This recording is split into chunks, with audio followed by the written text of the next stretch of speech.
Bună ziua frumoși mei scorpioni, bine ați venit dragii mei, astăzi facem etalarea pentru luna septembrie în legătură cu iubirea, banii și sănătatea, să vedem care este atmosfera pe toate aceste arii ale vieții noastre. Această etalare este valabilă pentru toți cei care aveți soare, luna, ascendent sau Venus în scorpion și vă recomand ca întotdeauna să vedeți și etalarea unde voi aveți luna, ascendentul sau Venus pentru a completa cât mai bine această etalare. În descriere vă las minutul exact pentru fiecare dintre aceste arii ale vieții noastre și începem cu iubirea ca întotdeauna pentru cei care au deja o relație. Să vedem care este atmosfera, ce povestioară vor cărțile să ne dezvăluie astăzi și începem cu 3 mesaje oracol.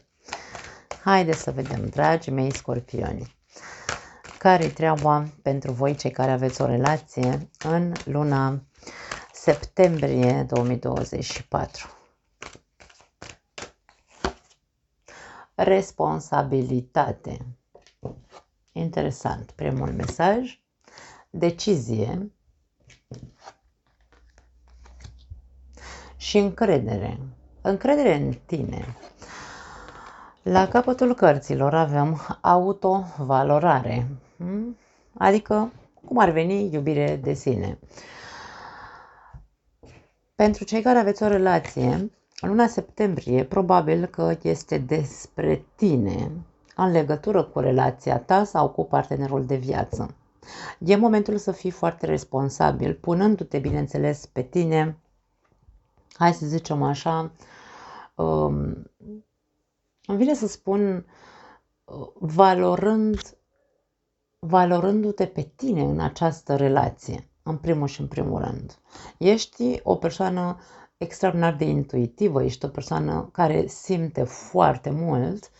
Nu mă refer aici că simți foarte mult pentru partenerul de viață, ci simți foarte mult vibrația celuilalt, simți tot ce se întâmplă în relația ta înainte să se întâmple. Da? Scorpionul are această putere de a intui emoțional. Crede în ceea ce îți spune sufletul tău sau ceea ce percepi sau ce ai perceput până acum, pentru că aici este vorba de, luna septembrie este despre a lua o decizie în legătură cu relația ta sau în legătură cu persoana de lângă tine, dar e vorba despre o decizie responsabilă sau să te responsabilizezi de decizia pe care o iei. Atenție! Sub această carte, la capătul cărților, foarte interesant pentru că avem toleranță. Poate unii dintre voi sunteți într-o relație în care ați tolerat multe lucruri, i-ați tolerat partenerului multe lucruri.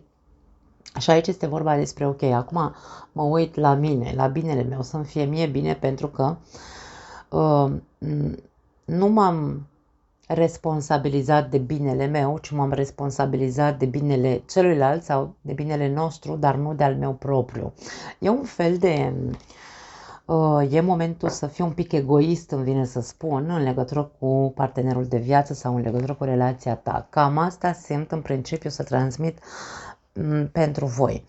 Fiind vorba despre cupluri, țineți cont că se poate citi viceversa, da? Deci aici să fie vorba despre partenerul tău care trebuie să se responsabilizeze și să se pună mai mult pe el în valoare, îmi vine să zic. Da?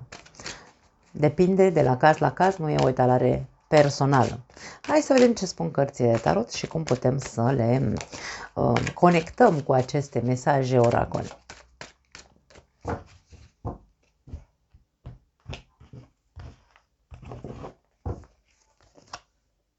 As de monede, un nou început, mai stabil, 5 de cupe și regină de monede.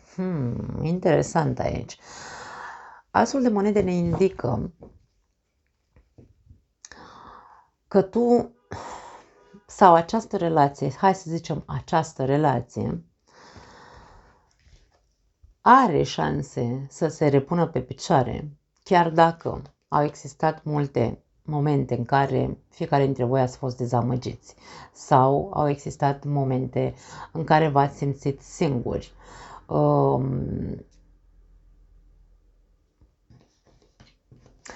Regina de monede ne indică faptul că sunteți pregătiți, ori voi, ori împreună, ca relație, mă refer.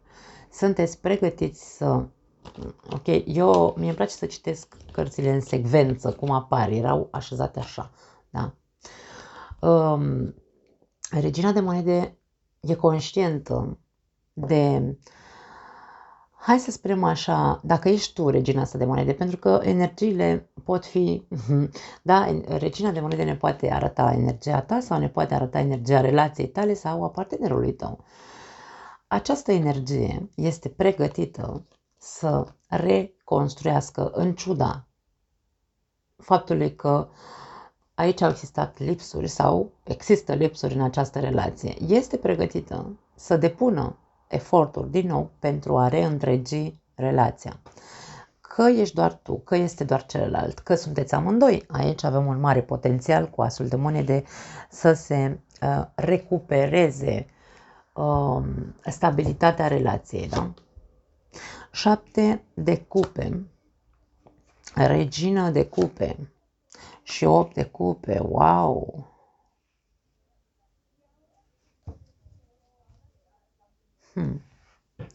Foarte interesant. Există o confuzie. Între unul dintre cei doi există o confuzie.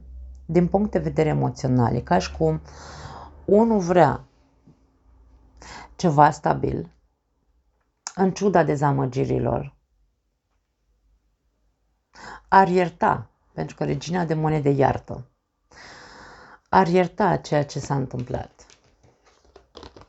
Pentru binele acestei relații, îmi vine să zic. Pentru a da o nouă șansă. Dar celălalt încă nu este sigur pe el dacă, într-adevăr, nu e sigur pe el. Există o mare confuzie în sufletul acestei persoane. Dacă, într-adevăr, mai bine este să iasă din relație sau să rămână plecat. În cazul în care unii dintre voi aici există o despărțire, pentru că 5 de cupe ne arată o tristețe, ne arată un doliu, ne arată un gol, da?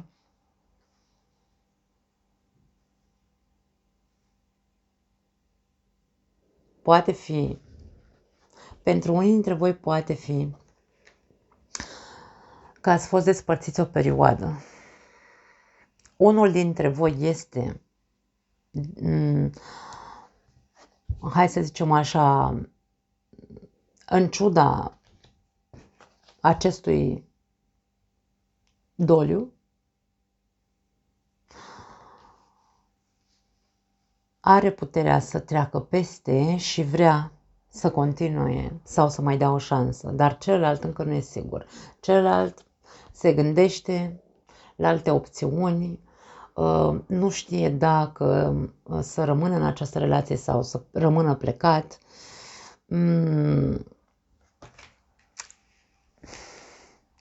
Momentul de decizie, nu știu dacă e neapărat al tău. Îmi vine să spun că momentul de decizie este mai mult a celui care a plecat. Dacă ești tu cel care a plecat, mie vine să spun nu lua o decizie aici pentru că ești confuz. Ți se cere responsabilitate pentru a lua decizia. Dacă tu încă nu știi dacă mai merită sau mai vrei cu adevărat, pentru că aici tu simți, da?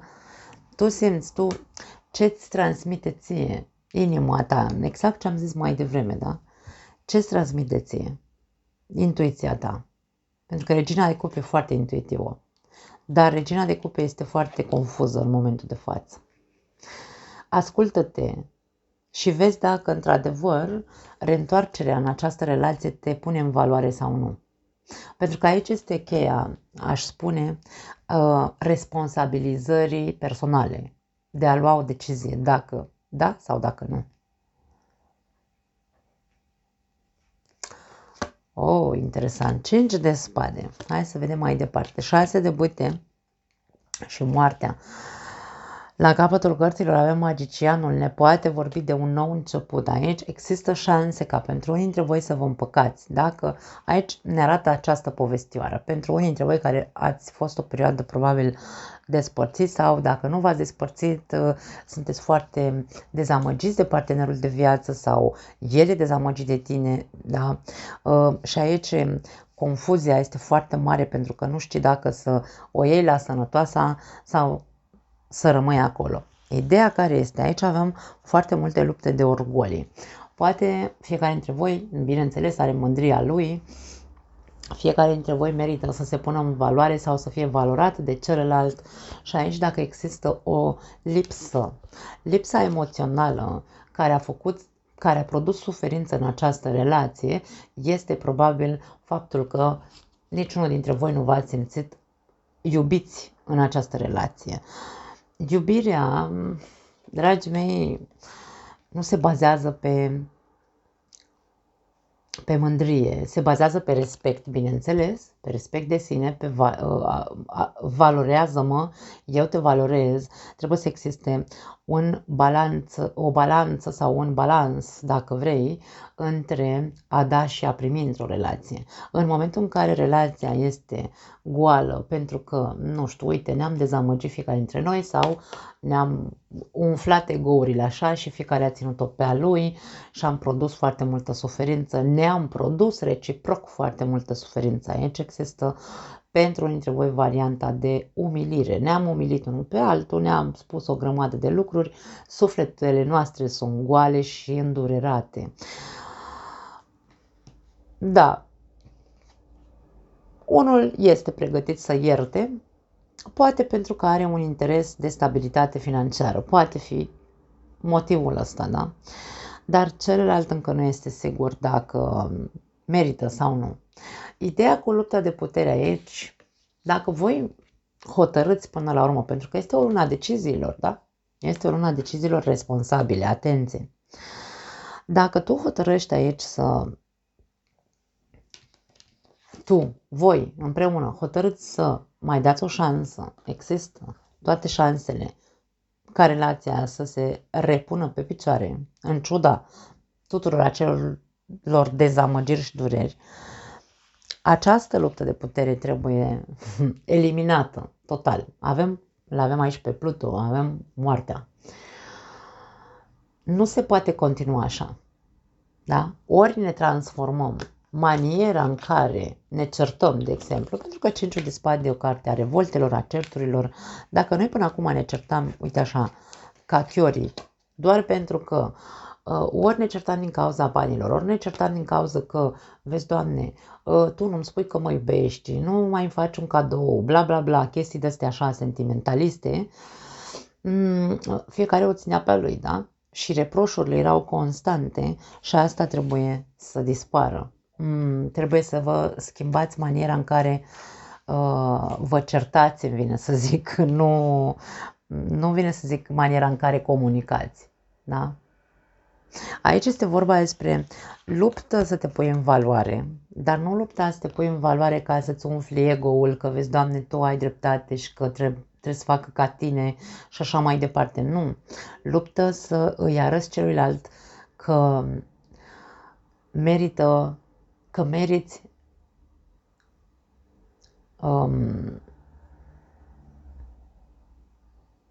să ți se recunoască valoarea sau să ți se recunoască, hai să zicem așa, munca ta în această relație. Da? Și atunci, bineînțeles că această relație se poate transforma în totalitate. Această conexiune poate ajunge să se reîntregească sau să se reînchege. Da? Foarte interesant aici, foarte psihologică această povestioară, dragii mei. Hai să vedem ce spun îngerii iubirii pentru voi. Este o lună a responsabilității, a deciziilor responsabile. Ori ne concentrăm să ne schimbăm, fiecare dintre noi, să ne vedem. Când apare moartea este transformarea profundă a lucrurilor mizerabile pe care le avem fiecare dintre noi. Toți avem, dragii mei, toți avem. Mie îmi place să spun că avem bube în cap fiecare dintre noi, că niciunul dintre noi nu este perfect și nici nu există perfecțiunea și nici nu trebuie să o căutăm. Ideea este că aici fiecare dintre noi trebuie să observe care e buba din capul lui, da? Și să o transforme. Este o transformare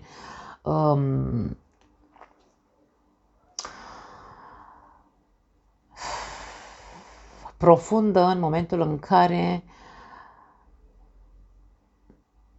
suntem conștienți de partea noastră de, nu știu, greșeli pe care le facem. Pentru că aici există varianta ca luptele să fie de mândrie și de dreptate. Eu trebuie să am dreptate. Și nu este tocmai ok într-o relație. Trebuie să existe un echilibru între cei doi. Nu? E momentul să vă transformați fiecare dintre voi individual și apoi această relație se poate transforma și poate ajunge să renască dacă vrei. Aici cu moartea, ultima carte, renașterea poate exista. Hai să vedem îngerii iubirii ce vor să ne spună. Sigur este ea. Se referă la această persoană pe care o ai lângă tine sau cu care ești în această relație. Partenerul pe care îl cauți este cineva pe care deja îl cunoști, adică este partenerul de lângă tine. Tu degeaba cauți în altă parte, pentru că dacă ați fost, hai să zicem așa, despărțiți, da? Pentru că aici există o distanță, cineva a plecat cumva sau cel puțin emoțional a ieșit din relație, chiar dacă nu a plecat fizic, da? Această tristețe l-a făcut, l-a golit și s-a îndepărtat emoțional de partenerul de viață. Persoana de lângă tine este persoana de care ai nevoie în această viață ca să poți să te schimbi, să te poți transforma și să poți trăi o relație, vine să spun, frumoasă. Da. Finanțe și joburi, atenție aici, da, deci vedem ideea cu finanțele, cum am zis mai devreme, dacă cel care este pregătit să ierte și să mai dea o șansă, o face doar din cauza banilor, poate fi o problemă. Dacă certurile dintre voi au fost din cauza banilor pe o parte și pe cealaltă parte de lipsă de empatie sau de ce-o fi sau de faptul că nu ați fost deschiși din punct de vedere emoțional, aici avem această conotație că problema între voi doi sau problemele pot veni de pe aceste ramuri, da? Viața ta amoroasă trece în acest moment prin probleme financiare. N-aș spune că e vorba despre probleme financiare. Când vom ajunge la finanțe vom vedea, dar în principiu aș spune că problemele între voi doi au fost jobul, banii sau aceste lupte de putere despre care vorbeam sau partea emoțională. Nu v-ați exprimat cu adevărat din punct de vedere emoțional, ci pur și simplu vă luptați să vă câștigați poziția emoțională în fața partenerului. Foarte interesante mesaje mi se transmit pentru voi. Ocupă-te de problemele tale de familie, familiare. Trecutul tău din familia ta, aș spune. Viața ta amoroasă se va îmbunătăți când îți vei ierta părinții. Nu știu ce legătură are părinții aici. Voi știți, dacă aveți aceste bube în cap despre care vorbeam mai devreme, care trebuie să transformate, ar putea să fie din ceea ce tu ai văzut în familia ta sau celălalt a văzut în familia lui. Aici există fiecare cu trecutul lui, cu bagajul lui. Moartea ne vorbește despre a îngropa mortul odată, da? Voi sunteți cei care sunteți, hai să zicem așa, responsabili pentru a vă schimba, nu a trăi cu concepțiile,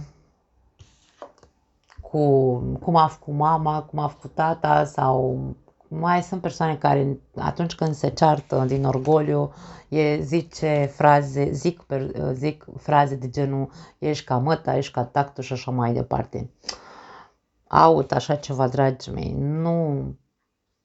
nu faceți decât să distrugeți relația în momentul în care drumul ăsta de certuri merge pe acolo. Așadar, mare grijă cu ce bagaje veniți, descotorosiți-vă de ele și vedeți-vă de treaba voastră dacă într-adevăr aici mai vreți să dați o șansă acestei relații să fie cu adevărat pentru a munci în această relație. Trebuie să ne responsabilizăm fiecare dintre noi, da, pentru partea noastră de implicare în relație. Cam asta e ceea ce vedem. Foarte interesant. Da. Nu mai am altceva pentru voi. Trecem la cei singuri să vedem care este atmosfera din punct de vedere emoțional, sentimental. În luna septembrie, dragii mei scorpioni, borlaci sau separați sau văduvi, de ce nu? Chiar îmi scrisese o doamnă zilele trecute că pentru cei văduvi nu am secțiune. Nu. Și cei văduvi intră tot în secțiunea singuri pentru că nu am cum să mai fac atât de detaliat. Deja eu cred că sunt, aș spune, printre singurele persoane care fac tarot și care dau informații atât de specifice pentru fiecare dintre persoane. Așadar, cei văduvi intră în aceeași secțiune. Hai să vedem. Scorpionii singuri. Ok, au sărit două mesaje, le vom lua, simt să le iau de data asta. Și avem așa, abundență, primul mesaj. Abundență vrea să ne spună că tu ești o persoană care ai foarte multe lucruri înăuntrul tău, din punct de vedere emoțional. Pentru că aici vorbim despre iubire. Tu ești capabil să îmbogățești o relație extraordinar de tare. Ești foarte bogat pe dinăuntru. Doar că aici dezgolirea acestei persoane ne arată faptul că nu ești cel care s-ar lăsa văzut așa în splendoarea lui. Din punct de vedere emoțional, este foarte specific scorpionul. Scorpionul nu se arată. Oricât ai încercat tu să cunoști scorpionul, nu îl vei cunoaște niciodată în totalitate. Dar vrea să ne spună că ești o persoană extraordinar de bogată pe dinăuntru în ceea ce privește iubirea. Următorul mesaj avem manipulare. Manipularea aici, acest mesaj, sau mă rog, acest card este numărul 15, care reprezintă diavolul în cărțile tarot. Putem să vorbim aici despre frică, frica de a mă dezgoli, de a-mi dezgoli sufletul, frica de a mă apropia de altcineva. Cardul vine cu mesajul manipulare. Poate aici este vorba doar despre faptul că tu manipulezi. Tu te manipulezi sau îți manipulezi această abundență care zace în tine și dai în funcție de ce merită să dai acelei persoane. Nu este, e o manipulare pozitivă, aș spune, când vorbim despre faptul că o facem conștient, pentru că e vorba despre a ne apăra pe noi, pentru că diavolul vine cu frici. Mi-e frică să mă arăt pentru a nu fi eu cel manipulat în final și este foarte, foarte mult aspectată energia scorpionului aici, în aceste două carduri. Și aici avem libertate. Deci, pentru libertate, pentru a nu pierde libertatea, pentru a nu pierde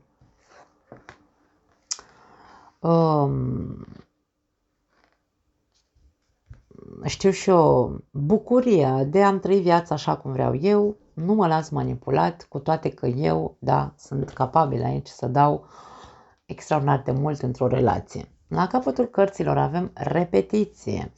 Da, e o chestie de repetiție. Aici vedem faptul că aici ne vorbește despre scorpionii singuri care n-au fost niciodată căsătoriți, care, da, nu spun că n-au avut relații relații de cuplu, dar au fost relații în care niciodată nu s-a afundat cu totul, sau dacă s-a afundat cu totul, frica de a fi din nou păcălit, manipulat, mințit aici cu diavolul, l-a făcut să fie el cel care își manipulează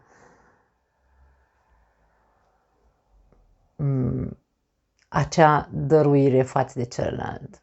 Eu hotărăsc ce ofer de acum înainte. Nu vreau să mai pierd niciodată libertatea de a fi lăsându-mă manipulat. Foarte interesante mesaje și pentru voi. Hai să vedem ce spune tarotul.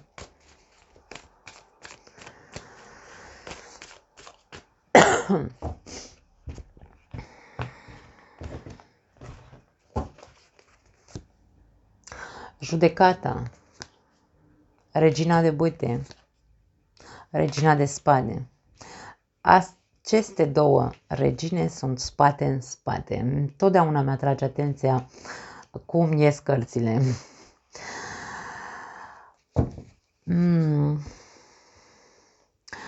Văd scorpioni singuri care sunt pregătiți să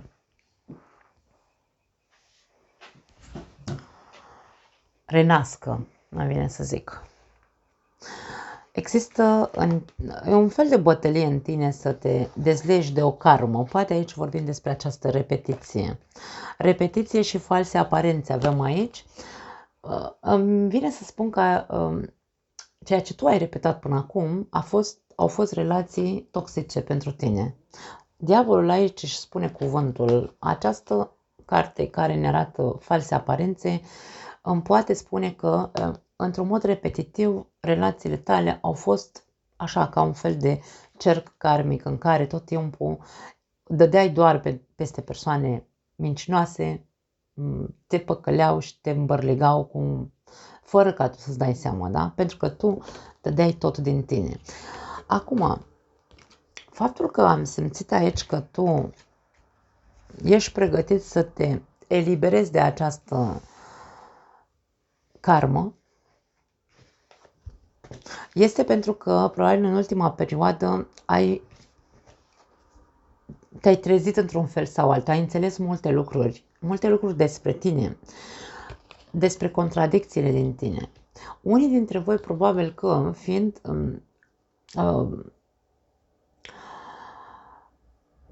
atât de conții atât de multe lucruri aici, cu abundența asta pe care o ai înăuntrul tău, partea ta instinctivă, probabil, focul din tine, ai încercat să înțelegi ce arde în tine, vreau să zic. Da, aici cu judecata. Încerc să înțeleg ce dorințe am eu în ceea ce privește relațiile. Partea mentală îți spune, gândește-te bine la ce arde în tine. Există o înțelegere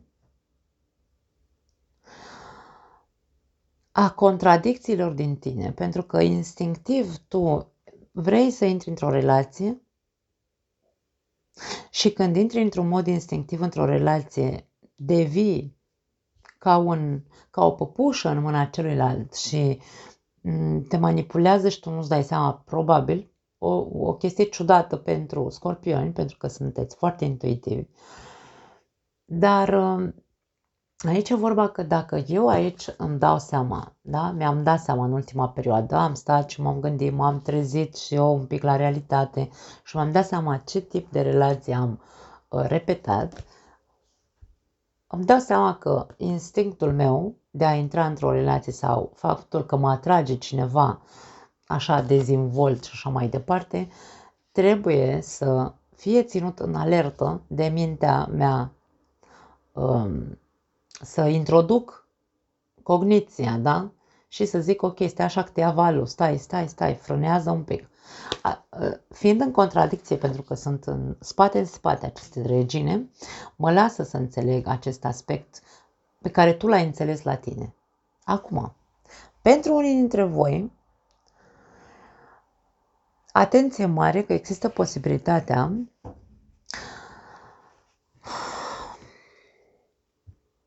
ca cineva să vrea să se împace cu tine. Judecata este o carte a împăcării. Ne împăcăm. Hai să ne împăcăm. Dar aici există energia e spate în spate. Poate că ceva în tine spune, mai gândește-te, dacă nu vrei să repeți din nou povestea. Poate exista varianta asta pentru unii dintre voi. Nu vă lăsați manipulați, îmi vine să spun. Încercați să vă exprimați liber aici și cu libertatea e ca și cum, domne, da, ok, tu vii și spui aici, iartă-mă, nu știu ce, hai să ne împăcăm, că uite, nu știu, am fost, m-am purtat nu știu cum și nu te-am uitat, ești iubirea vieții mele, nu știu, pentru că aici e mult foc, mult impuls, se spune mult din impuls. Tu trebuie să fii foarte conștient cine este acea persoană care vrea să se împace cu tine, cum a fost relația voastră, aici e vorba despre a conștientiza, da?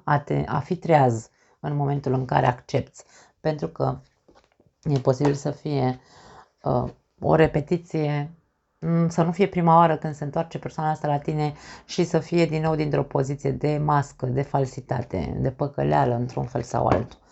Hai să vedem ce iese mai departe, pentru că avem și prezența diavolului aici. Este imposibil să nu existe ceva care se ascunde, da? Un interes ascuns.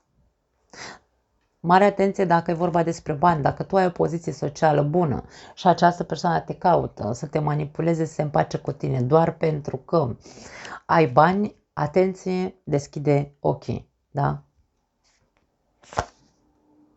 Împărăteasă, Luna și Turnul. Nu cred că vei accepta. Adică e aici ca și cum, băi, nu mă mai prostești pe mine. Aici vorbim despre poziția ta, o văd foarte bună. Poate fi o minciună, atenție, legată de dacă tu ești bărbat și femeia respectivă te caută și îți zice că vrea să se împace cu tine, că bla bla, dar poate are legătură cu partea materială, da? Aici avem din nou abundența, da? Poate fi manipularea, poate fi pe partea asta ca să trăiască bine lângă tine, dar te poate minți cu faptul că este însărcinată cu tine. Ar putea să fie o minciună, poate da, e însărcinată, nu zic că nu, dar nu cu tine, ci cu altcineva. Și aici, din nou ți se cere trezire, din nou ți se cere atenție mare, pentru că Turnul este sub regina de spade, care ne arată acest aspect de trezire. Să se aprindă becul. Investigează, îmi vine să zic, nu știu dacă e corect, pune mâna și caută dacă într-adevăr, nu știu, du-te la medic cu ea, fă-i ADN-ul copilului, habar n-am ce se poate face ca să vezi dacă tu ești tatăl, mă refer. Dacă tu ești femeia în această poveste, aș spune că la tine, într-un mod intuitiv, e ca și cum aici, la voi, nu vă poate prosti. Pentru că ai ajuns la un nivel de, hai să zicem așa, putere personală, încât nici o brumă nu mai rămâne brumă. Tu cunoști trecutul cu această persoană, cunoști în profunzime această persoană. Aici e vorba despre poți să vii să-mi spui că verde e albastru și nu te cred pentru că știu cine ești. Știu cu cine am de-a face. Despre asta e vorba aici, da? Ai reușit să te cunoști și să te înțelegi destul de bine pe tine ca să te mai prostească cineva. Cam asta e ceea ce văd în aceste cărți. Împăratul, wow!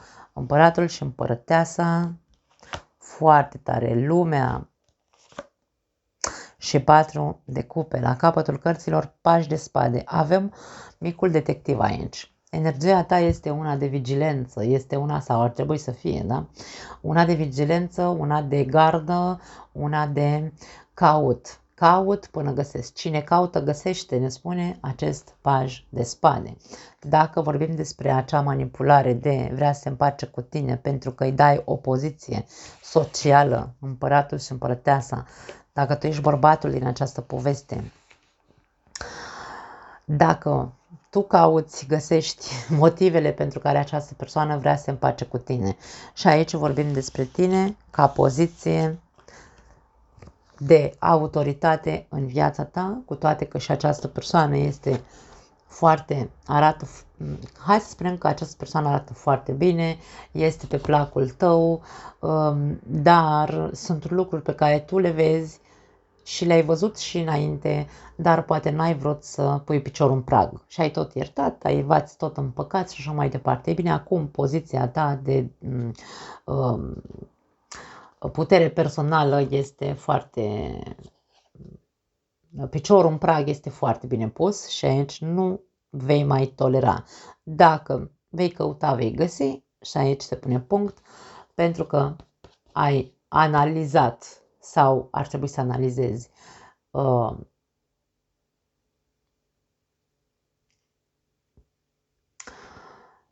îmi vine să spun să analizezi dacă tu crezi că merită sau nu merită.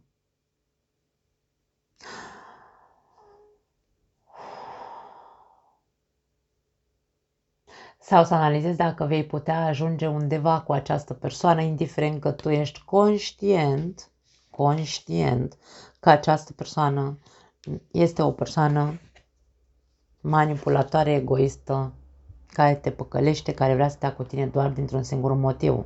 Sau din vari motive, dar unul dintre ele este banul, aș spune, sau poziția socială. Da? Atitudinea ta este una hotărâtă, asta văd, dacă nu te regăsești aici, mare grijă că te lași manipulat. Analizează foarte bine și vezi dacă vrei să trăiești pe poziție de libertate sau vrei să trăiești pe poziție de imagine.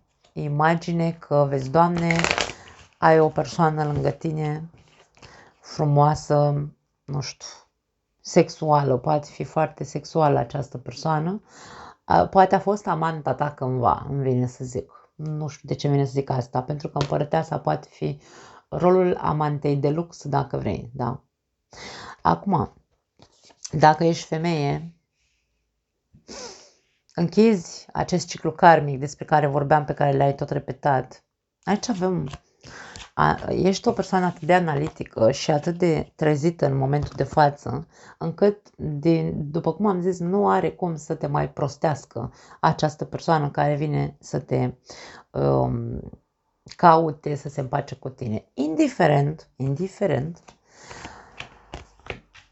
că vei accepta, să zicem așa, să te împaci cu această persoană, vei fi foarte atentă la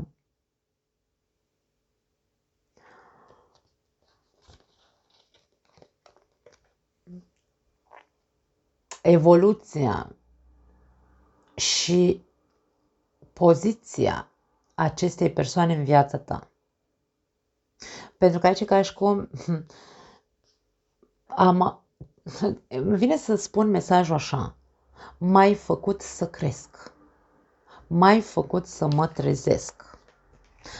Văd mult mai multe lucruri pe care înainte nu le vedeam. Nu doar la tine, ci la toată lumea. Da? Deci aici e vorba despre am crescut pentru că tu, da? Dacă îți mai dau o șansă, îți dau o șansă reală, știind care e poziția mea în această relație. Nu te voi mai lăsa să mă mai îmbărligi. Pentru unii dintre voi sunteți foarte radicale. Unele dintre voi sunteți foarte radicale și ziceți, nu, du-te. Dar altele e posibil, da, să acceptați această împăcare, dar din poziția de voi ajunge cu relația asta până unde eu consider că poate ajunge, dacă va putea ajunge vreodată undeva. Dar voi sta tot timpul cu ochii în 7. Aici analiza este foarte mare. Da. Foarte interesante mesaje. Îmi place ce văd, dragii mei. Dacă nu vă lăsați manipulați sau manipulate, aici nu există pericol, da? Hai să vedem. Ce spun îngerii iubirii pentru voi?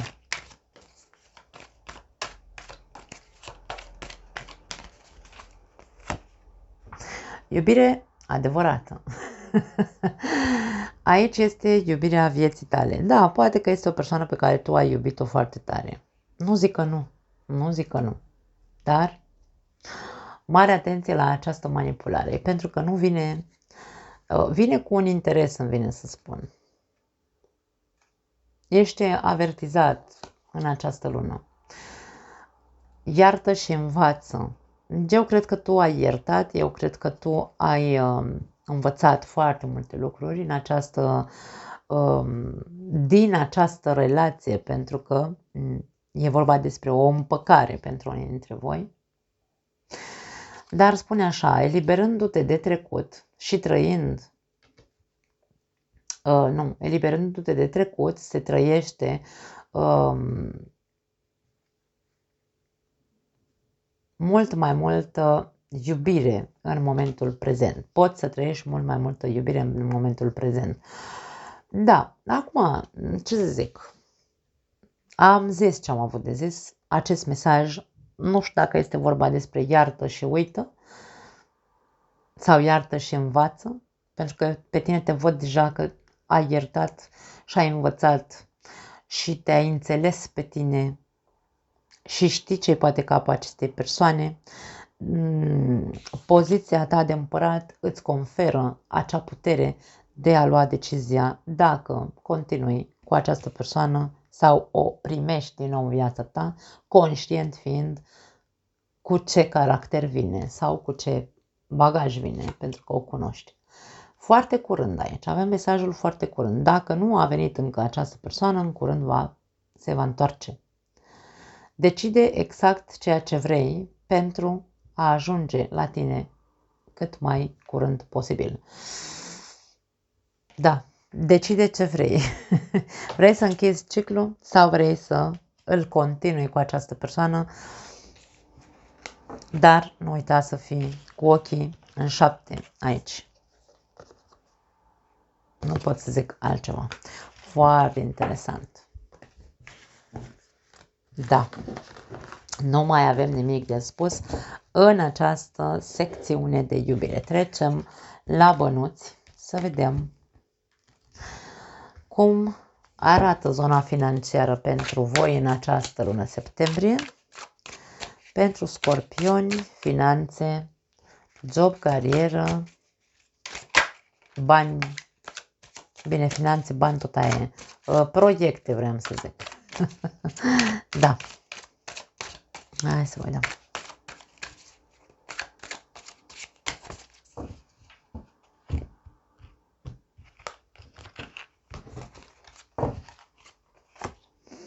Doi de cupe, o asociere, un contract, poate fi pentru alții dintre voi, o colaborare nouă, probabil.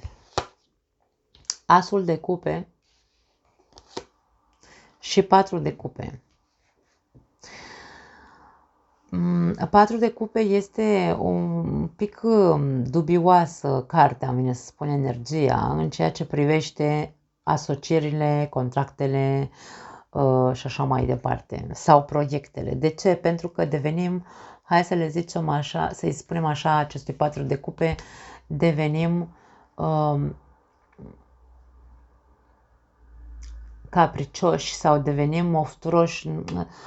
Parcă m-aș asocia cu persoana asta, parcă aș semna contractul ăsta, dar totuși aici există un dar, da? O virgulă, ceva, e ca și cum ți se spune, dacă nu ești sigur, mai analizează un pic această ofertă, acest contract, această asociere și așa mai departe, da? Acest proiect sau această colaborare. Mai analizează un pic dacă încă nu ești sigur că este ce trebuie pentru tine. Moartea, o schimbare din punct de vedere financiar. 6 de spade. Se schimbă lucrurile cu care tu ai fost obișnuit până acum. Și regina de spade, din punct de vedere financiar, ori tu trebuie să faci o mare schimbare în a-ți căuta un alt partener de afaceri. Dacă tu ai avut deja cândva în trecut, da? Pentru că aici avem conotația trecutului. Moartea, 6 de spade și 2 de cupe sunt unul lângă altul. Dacă ai avut deja o experiență cu o colaborare sau o asociere în trecut, e ca și cum ți se spune, regina de spade este cea care taie și spânzură. Aici avem, uite, are farfeca în mână, taie și spânzură. Avem 3 spânzurați aici. Foarte frumoasă imaginea asta, foarte interesantă. Tu ești cel care taie și spânzură în afaceri sau cu cine vrei să te asociezi sau cu cine vrei să faci afaceri sau cu cine vrei să colaborezi. Dacă tu în trecut ai avut un asociat, acum e vorba de a-ți căuta un alt asociat, a nu te asocia cu acela cu care tu ai avut acea colaborare. Gândește-te foarte bine aici, aceste două cărți combinate, regina de spade și 4 de cupe, este momentul de analiză în detaliu, îmi vine să spun, pentru a vedea dacă într-adevăr merită să te întorci în trecut cu aceeași persoană cu care tu ai colaborat. Sau poate ar trebui să îți schimbi aici cu moartea, să-ți schimbi viziunea și să alegi altceva, ar putea să fie. Roata norocului e schimbare aici, ceva trebuie să se schimbe. 3 de bâte și 10 de monede. Ca tu să ajungi la aceste 10 de monede, la prosperitate, la abundență, la a te pune pe picioare din punct de vedere financiar în totalitate,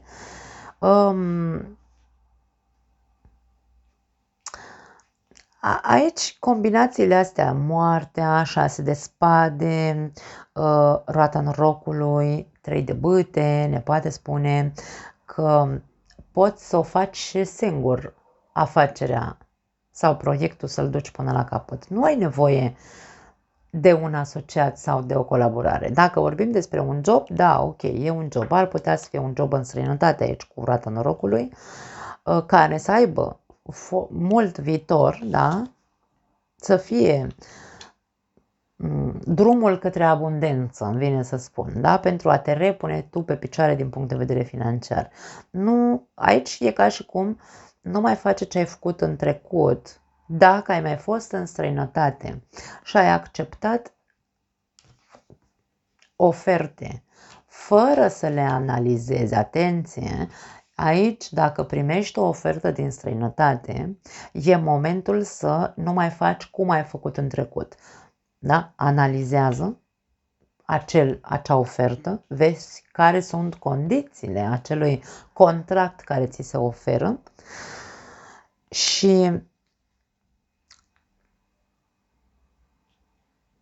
îmi vine să spun din start,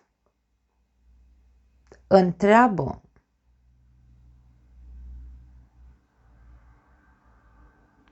ca să știi de la început avantaje și dezavantaje. Pentru că aici situația, roata norocului, aici avem raiul și aici avem iadul. Da? Deci aici, în funcție de deciziile pe care le luăm în viață, destinul nostru se poate schimba în bine sau în rău. Fiind aici prezența trecutului care ne spune că n-a fost tocmai ok altă dată când ai luat decizii cu aceste plecări în străinătate, pentru că nu le-ai analizat în detaliu, aici e vorba despre dacă tu analizezi și nu mai faci ca în trecut, destinul tău poate să se schimbe, să nu mai fie ca înainte, ci să te ducă pe drumul prosperității financiare, să fie ok acest job, această ofertă, dacă tu analizezi în profunzime, întrebi tot ce e de întrebat de la capul locului, aici lucrurile se vor schimba din punct de vedere financiar. Da? Avem Marea Preoteasă la capătul cărților. Marea Preoteasă vine cu intuiție și vine cu înțelepciune, ea știe, simte, percepe, pricepe, știe să intre în acele detalii, da, în acele întrebări în care celălalt să nu-și dea seama că e manipulat ca să-i se spună, ca să-ți spună ție de la început cam cum stă treaba. Aici e un fel de fi un pic șmecher, 5 minute mai devreme decât celălalt, care îți face această ofertă, acest contract și subtil, într-un mod subtil cu Marea Preoteasă, întreabă toate detaliile, să nu-ți scape absolut nimic, ca să poți să ajungi pe acest drum al prosperității. Putem să vorbim despre plecări în străinătate, da, pentru unii dintre voi, sau colaborări cu persoane din străinătate, de ce nu? Dacă vorbim despre proiecte, da.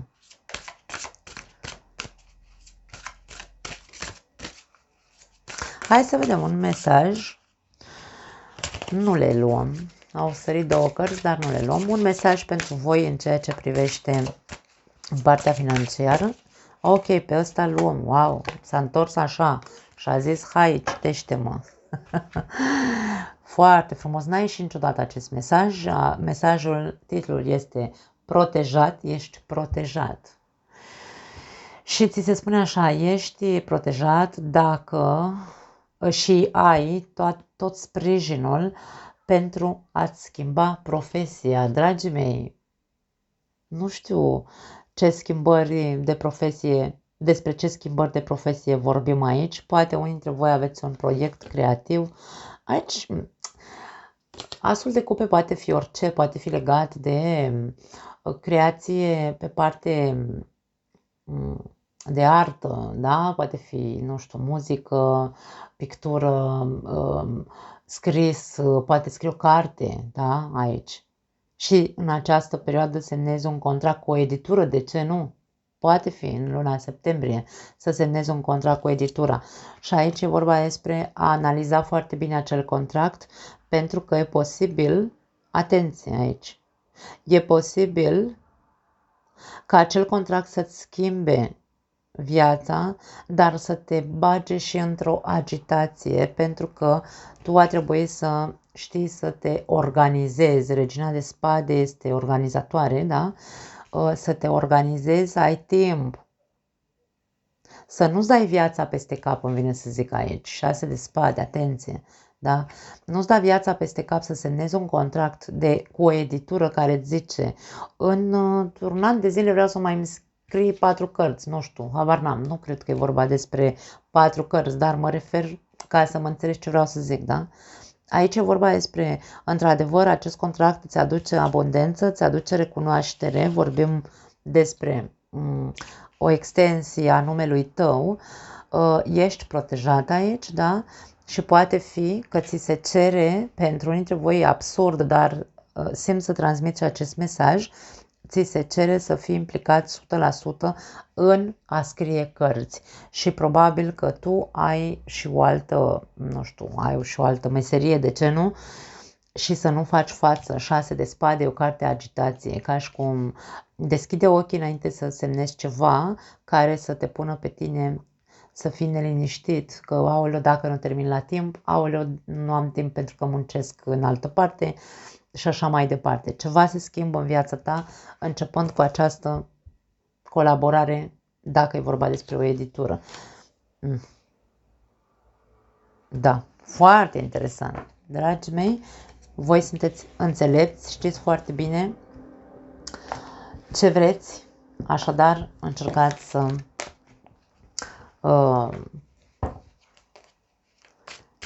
luați decizii mature, da? Ca să vedeți dacă puteți să faceți față sau nu. Hai să vedem. Care-i treaba cu sănătatea pentru scorpioni în luna septembrie?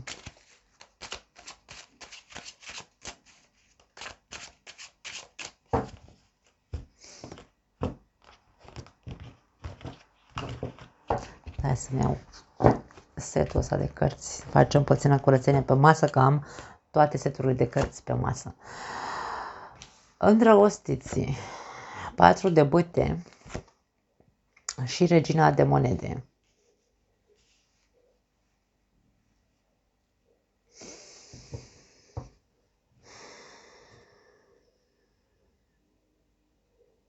Alege să ai grijă de tine, îmi vine să spun. Alege să îți rearmonizezi corpul. Aici e vorba despre corp. Regina de monede ne arată corpul tău, care probabil a ajuns într-un punct în care tu trebuie să dai seama că așa nu se mai poate. Nu știu dacă e vorba despre faptul că poate te-ai delăsat în ultima perioadă, te-ai îngrășat sau nu știu, poate nu văd probleme de sănătate în principiu. Da, în principiu. E vorba despre a rearmoniza fizicul tău. Mănâncă mai bine, odihnește-te, alege un trai sănătos, îmi vine să zic. Justiția, dezechilibru a existat aici, e vorba să echilibrezi din nou soarele și regina de bâte. E nevoie de curaj și e nevoie de impuls și e nevoie de perseverență, îmi vine să spun. Dacă ai nevoie de a da câteva kilograme în plus, este vorba doar de a accepta, de a te trezi în sfârșit, să vezi că îți faci rău singur, da? Și să pui mâna să acționezi. Aici ai nevoie de acțiune, nu pot să spun altceva. Ține de tine să te rearmonizezi. Ți se spune să te alegi pe tine. Alege sănătatea.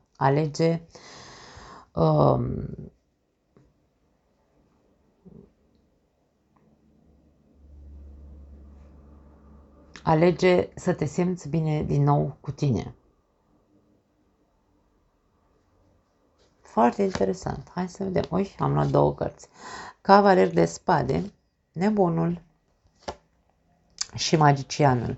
Ai toate șansele să te pui pe picioare, ai toate șansele să revii la cine și cum erai înainte din punct de vedere al sănătății, chiar dacă au existat sau nu probleme. Pentru unii dintre voi ar putea să fie probleme cu organele duble. Poate aveți probleme cu, nu știu, rinichii, cu mâini, picioare, ochi, urechi, tot ce înseamnă dublu aici, da? Prima carte, Gemenii, ne vorbesc despre dublu, așadar toate problemele relaționate cu organele duble, dacă au existat acele probleme, se vor îmbunătăți atâta timp cât noi conștientizăm că dacă am avut probleme de genul ăsta, a fost pentru că poate noi nu am avut grijă de noi și încep acele organe să dea probleme, da? Așadar, fii acolo sus pe catarg, rămâi sus pe catarg și pune mâna și numărul 0 și numărul 1, pune mâna și începe din nou. Începe să participi, să lupți pentru a te repune pe picioare și a te recupera, a-ți recupera sănătatea pentru că ai toate șansele să te vindeci. Da? Cam asta e ceea ce ne spun aceste cărți. Nu văd alte probleme de sănătate. Gândește-te sau fă-ți planuri aici. Poate fi. Gândește-te la anumite strategii pe care le poți face, care stau în puterea ta, în mâinile tale, ca tu, acțiunile tale, să te ducă, să te recuperezi, da? Să începi de la zero tot ce făceai înainte, cum te îngrijai înainte, să te îngrijești și acum. Du-te la controale dacă ai probleme cu ochii, cu urechile, nu știu, cu plămânii, cu tot ce înseamnă organe duble, da? Ovarele la femei, testiculele la bărbați, dragii mei, sunt anumite lucruri pe care le evităm să le facem, dar nu ar trebui, da? Cineva care se îngrijește se duce mereu, constant. Eu am zis că măcar de 2 ori pe an să ne facem niște analize profunde ca să vedem într-adevăr dacă se declanșează sau nu ceva în corpul nostru. Așadar, vă recomand să faceți măcar 2 analize pe an. Hai să vedem un mesaj de la Oracolul Vindecător pentru voi. Uite-te la la acea persoană specială. Aici e o persoană care se uită și se vede pe ea însăși, da? E ca o oglindă. Uite-te la tine, cât ești de special, îmi vine să spun. Aici mesajul spune așa: uite-te la acel cineva pe care l-ai ignorat în ultima perioadă. Acea persoană este profesorul tău, îngerul tău special. El sau ea, pur și simplu,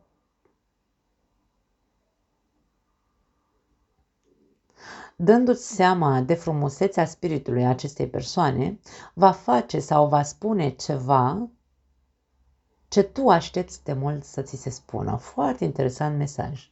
Obiectivul tău este să-ți dai seama că